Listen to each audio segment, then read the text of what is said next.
When the whole nation had finished crossing the Jordan, the Lord said to Joshua, "Choose 12 men from among the people, one from each tribe, and tell them to take up 12 stones from the middle of the Jordan, from right where the priests are standing, and carry them over with you and put them down at the place where you stay tonight."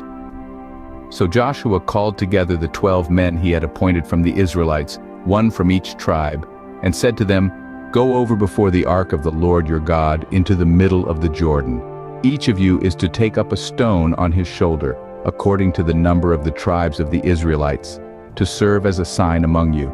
In the future, when your children ask you, 'What do these stones mean?' tell them that the flow of the Jordan was cut off before the ark of the covenant of the Lord. When it crossed the Jordan, the waters of the Jordan were cut off.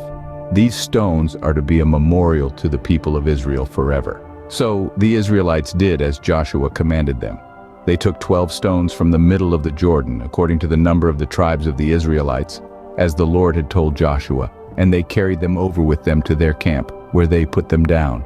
Joshua set up the 12 stones that had been in the middle of the Jordan at the spot where the priests who carried the Ark of the Covenant had stood, and they are there to this day.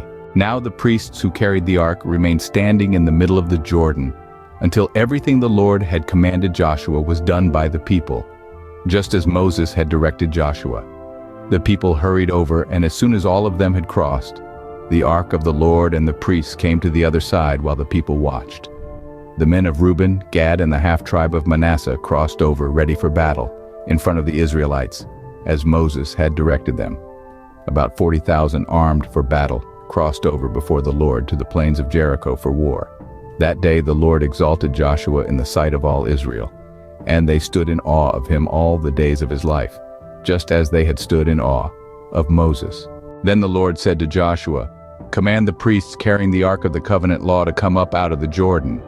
So Joshua commanded the priests, "Come up out of the Jordan." And the priests came up out of the river carrying the Ark of the Covenant of the Lord. No sooner had they set their feet on the dry ground than the waters of the Jordan returned to their place and ran at flood stage as before. On the 10th day of the first month, the people went up from the Jordan and camped at Gilgal on the eastern border of Jericho. And Joshua set up at Gilgal the 12 stones they had taken out of the Jordan. He said to the Israelites, "In the future, when your descendants ask their parents, 'What do these stones mean?' tell them, 'Israel crossed the Jordan on dry ground. For the Lord your God dried up the Jordan before you until you had crossed over. The Lord your God did to the Jordan what he had done to the Red Sea when he dried it up before us until we had crossed over. He did this so that all the peoples of the earth might know that the hand of the Lord is powerful, and so that you might always fear the Lord your God.